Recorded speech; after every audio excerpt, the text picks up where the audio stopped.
Great, thank you very much. I used to have a side business running technology conferences, and one rule of organizing tech conferences is you always put Bill Gates as the last speaker at the end of the conference, because you know people will stick around. And evidently, Mr. Gates wasn't available today, so you've got me instead.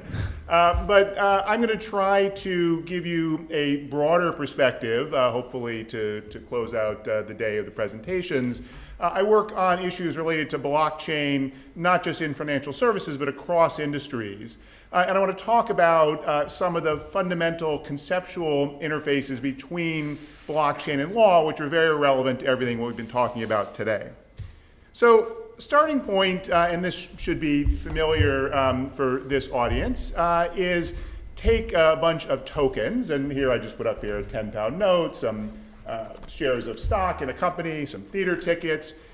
What makes them valuable? They're just pieces of paper.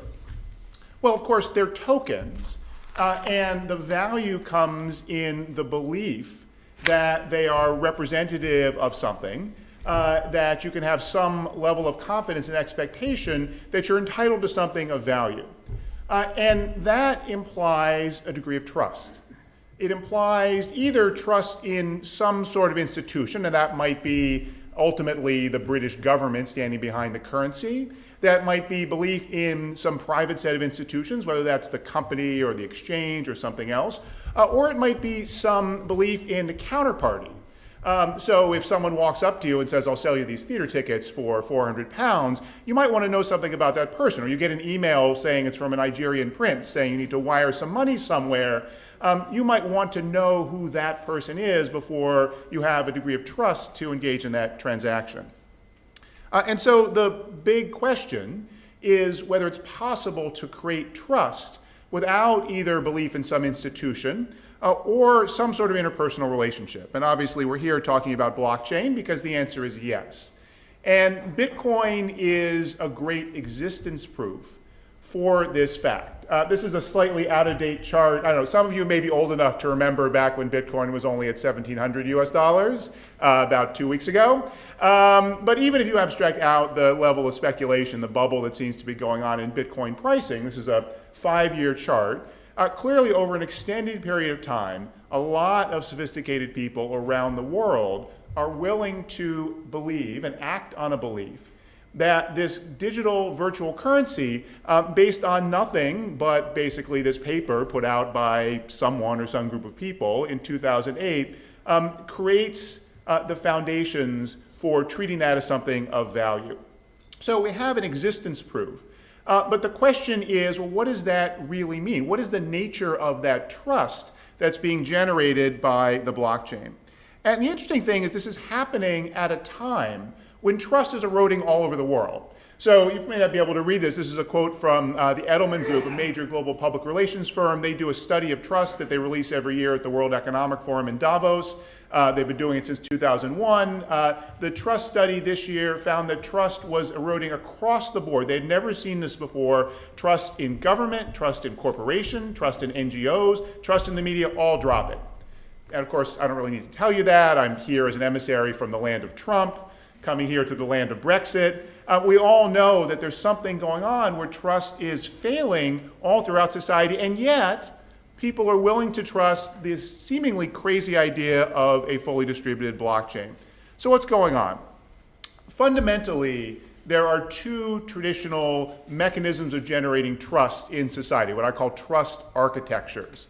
The first one on the left here, you see the illustration from Thomas Hobbes' book Leviathan back in the 17th century. And Hobbes' argument was that in society, it's in the nature of the social contract, we cede power to the state. We give up, in his words, a monopoly on violence, the legitimate use of force, to the state. Not because we want to empower the state, but because we want to empower each other. Because we would not be able to reliably enter into private transactions, to contracts and other kinds of transactions, if we didn't have confidence that the counterparty would run away with the money, or that whoever had the most force would be the one who would win in that transaction. We give the state that power so that we trust the other party, that if something goes wrong in the transaction, then we can go into some governmental court system to resolve it. And more recently, thinkers from the Economic School of New Institutional Economics have extended that kind of model. It's not just about the government, it's about trusting institutions. So this is Douglas North, Nobel Prize winner in economics, economic historian, who talked about the nature of institutions throughout history, which include things like medieval guilds, but also the joint stock corporation and financial exchanges and so forth, which lower transaction costs. They allow, in a modern national and global society, us to engage in trusted transactions by virtue of having some centralized trust in the intermediary. So that's the central trust model, and you're going to see some diagrams here that look very much like the diagram you've seen many times today about centralized and decentralized networks, but it's important to understand what that's representing. So if you have a centralized ledger, ultimately you are trusting that you see the correct thing on your ledger because of what's in the center, because there's some master copy. And as we talked about, that creates a central point of failure, but it also facilitates lots of transactions and is an incredibly valuable way to promote trust in society.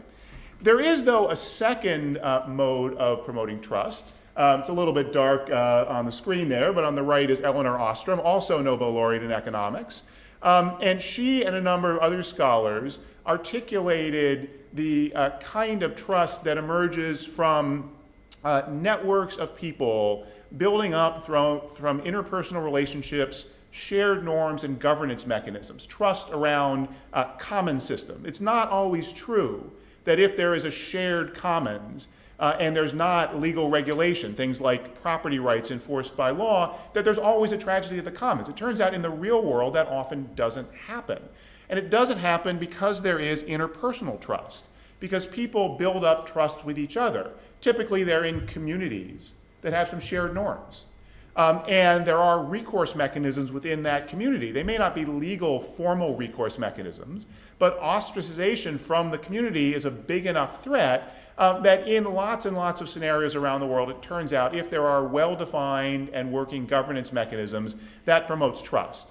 But that's also a limited form of trust. It's not terribly scalable because, for one thing, it's not transitive. My trusting you doesn't necessarily mean I trust someone else. And it doesn't work terribly well once you get into a large, impersonal environment where you can't have parties that know each other. So there are limits to both those forms of trust. Blockchain produces a third trust architecture, which is sometimes called Trustless Trust. This was a term from Reid Hoffman, the founder of LinkedIn and a blockchain technology investor. And often we hear about blockchain as a trustless system, and that's not entirely accurate. Because what blockchain does is it means you don't have to trust any individual actor. You don't have to trust a particular party or a particular intermediary, but you have to trust the system as a whole. You have to have confidence that what you are seeing on your ledger is what everyone else is seeing on their ledger. And it turns out, as we've already talked about many times today, in a permission blockchain environment, even the idea that you don't trust anyone is relaxed because there's some identity and some permission to be able to run a node on the network. The consensus mechanisms, proof of work, or whatever protocol is used in the blockchain, serve the function of ensuring consistency and promoting that trust without central control. And they do that in a few different ways. One of them is just the nature of an immutable ledger. It's an append-only database. So it's not possible to go back and change or edit what's recorded on the ledger. No party in the network can do it. No government can do it. It's inherently an immutable record. But there's something beyond that structural fact. The Ethereum community talks about, they've invented this term called cryptoeconomics, which I think is a fairly useful way of describing what's going on. Blockchain technology is a fusion of cryptography, of the math that provides robust mathematical certainty around information, with economics and particularly game theory. It's a behavioral determination. The idea in a proof of work system and most of these other consensus mechanisms is essentially there's skin in the game. It's costly to cheat. We assume everyone's going to try to cheat, but you've got to throw so much computing power at it, or so much voting stake at it in other kinds of consensus mechanisms that effectively you're not going to do so. So the combination of understanding human nature with understanding math is what makes this system trustworthy, even without having to trust the individuals or an intermediary.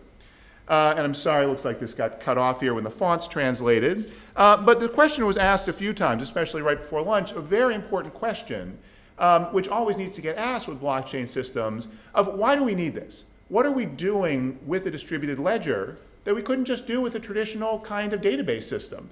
And many of the things that we see people applying blockchain to are things that don't necessarily require a blockchain.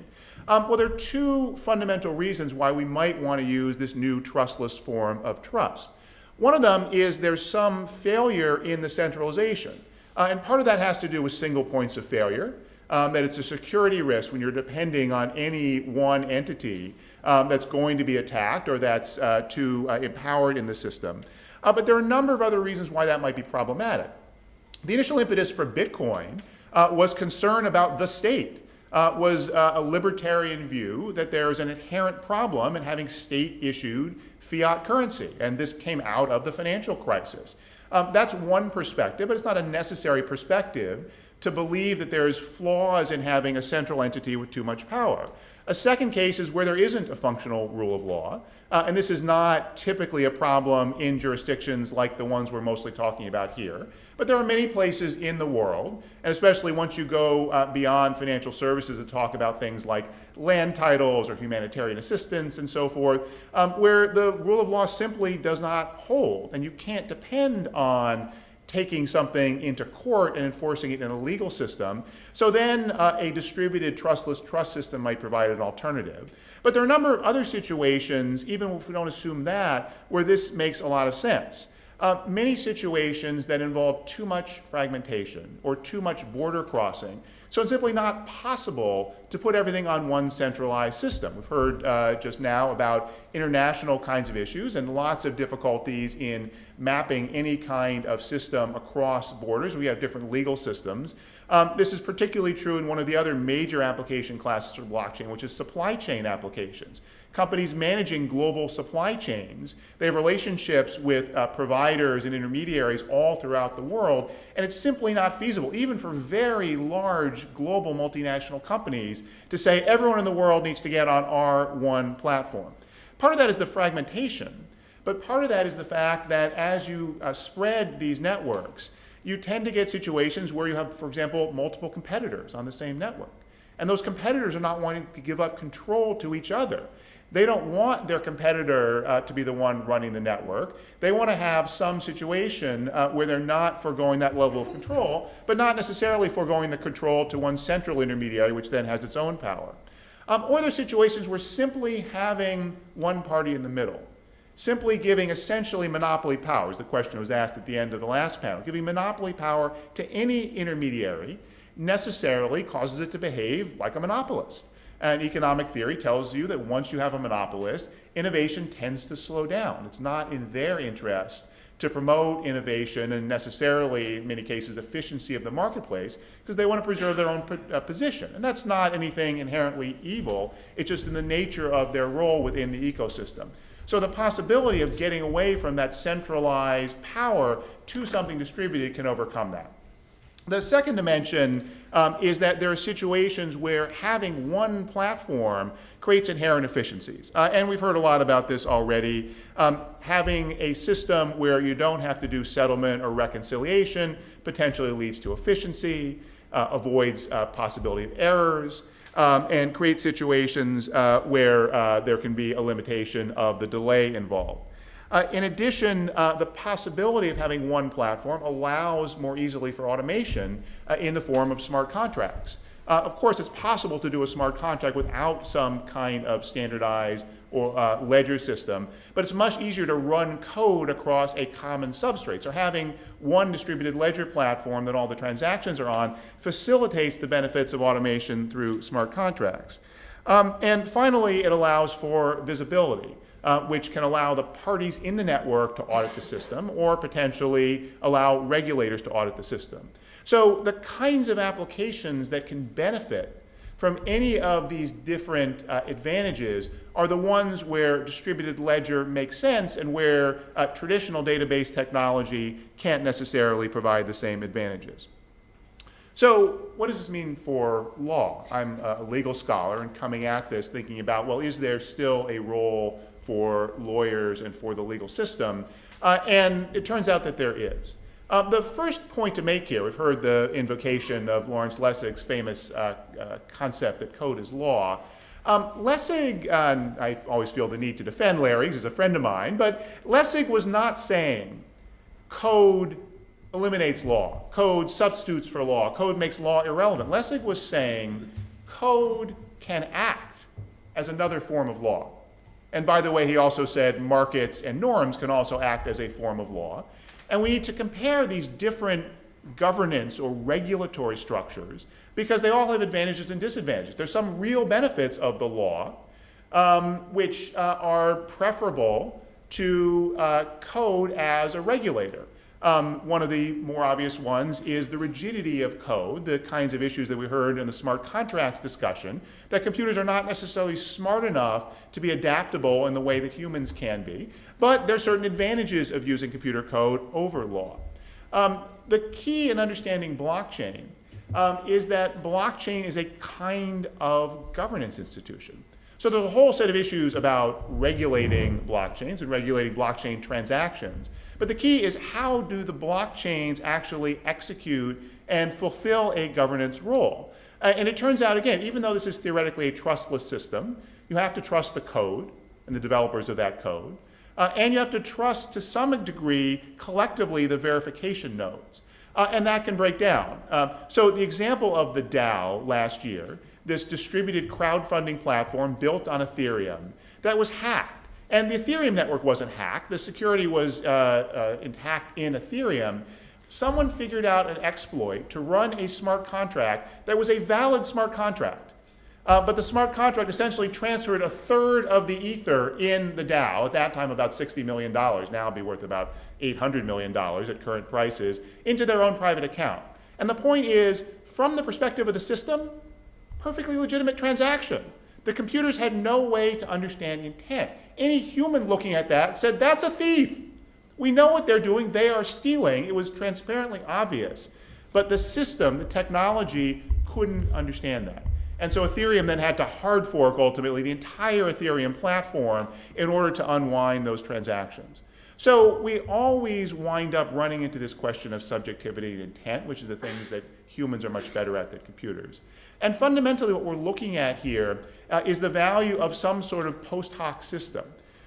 Putting trust in a blockchain pushes a lot of the activity to the ex ante process. We've got to specify out ahead of time what's going on in this smart contract. Or we're moving from more of a settlement kind of system to a bearer system where potentially at the limit we've got to pre-fund all the trades. And there may be advantages to that, but there's significant disadvantages to that. And inherently, there's uncertainty about the future. The literature on contract law talks about contracts being incomplete. There's no way in the vast majority of situations to write a contract that takes into account every eventuality. Turns out real-world contracts, legal contracts, are much simpler than pure economic theory might suggest because we can anticipate at the end of the process, post hoc, there is a system of legal resolution that can be brought into play. And so that's why we need some of the mechanisms like we heard about from Lee Brain earlier that hybridize the post hoc resolution systems of the law with the kind of ex ante systems of the blockchain. And ultimately the question is going to be what the right balance is, and then I'll wind up. There are three fundamental ways that law and blockchain can interact.